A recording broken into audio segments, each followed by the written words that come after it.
The Piano in the Window. Welcome to English Stories for Everyone. Today I want to tell you a story about a dream that refused to die. Every day, on his way to work, Marcus walked past the same music store. And every day he stopped for just a moment to look at the beautiful black piano in the window. It stood there like a silent invitation, calling to him. Marcus was 42 years old. He worked in a bank, wore a gray suit, and lived a quiet, ordinary life. But deep inside his heart, there was a dream that had been sleeping for 30 years. When Marcus was 12, his grandmother taught him to play the piano. He loved it more than anything in the world. The feeling of his fingers dancing on the keys, the way music filled the room and made everything beautiful, it was pure magic. But then life happened. His grandmother passed away. His family needed money. There was no time for dreams, no time for music. Marcus studied business, got a job, and forgot about the piano. Or at least, he tried to forget. But every morning, that piano in the window reminded him. Every morning it whispered, "It's not too late." One rainy Tuesday, something changed. Marcus was walking past the store when he saw a little girl inside, no more than 7 years old. She was playing the piano, and her face was glowing with pure joy. Her fingers stumbled over the keys, making mistakes, but she didn't care. She was lost in her own world of music. Marcus felt something break inside his chest. How many years had he wasted? How many mornings had he walked past this window making excuses? I'm too old. I don't have time. It's too late to start again. But watching that little girl, he realized something important. She wasn't playing perfectly. She wasn't playing for anyone else. She was playing because music made her happy. That was enough. The next day, Marcus didn't walk past the store. He walked into it. The owner, an elderly man with kind eyes, smiled at him.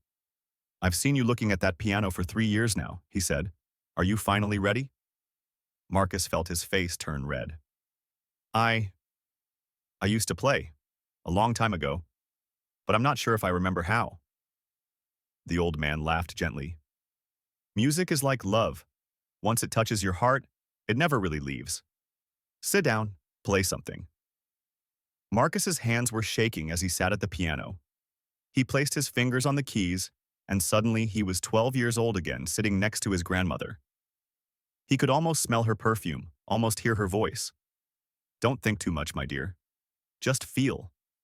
He started to play. The notes were uncertain at first, clumsy, like meeting an old friend after many years. But slowly, the music came back to him.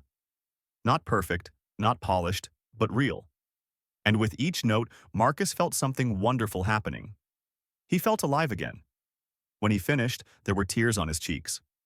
The old man was smiling. "How much is the piano?" Marcus asked.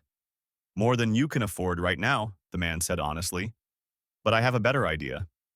Come here every evening after work. Practice on this piano. When you're ready, when the music is truly back in your heart, then you can take it home." For the next 6 months, Marcus came to the store every evening. Some days he played for 10 minutes, some days for 2 hours. He played the songs his grandmother taught him.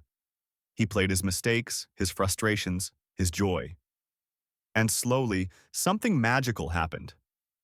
Marcus stopped living just for work. He started living for those evening moments when his fingers touched the piano keys. He started living for his dream. 1 year later, Marcus bought the piano. But by then, it wasn't about owning the instrument anymore. It was about remembering who he truly was. Now, every evening, music fills Marcus's apartment. His neighbors sometimes stop in the hallway to listen. Some of them smile. Some of them cry. And some of them remember their own forgotten dreams. Because that's what music does. It reminds us that it's never too late. It reminds us that dreams don't die. They just wait patiently for us to come back to them. Marcus learned something important. We don't chase dreams because we'll become perfect. We chase dreams because they make us feel alive. And feeling alive is the greatest gift we can give ourselves.